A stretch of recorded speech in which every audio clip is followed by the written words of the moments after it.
nilipat na po niya yung mga anak niya dyan. Bali, 3 pa lang po yung nandito.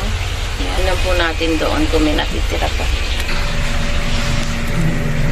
Meron pa po natitirang isa, yung tulog. Ay! Ayan, kunin mo na. Sige, kunin mo na. May isa pa. Sige na. Baka nga po kinain yung isang baby. Medyo malaki po yung nandyan eh. Parang anak niya eh.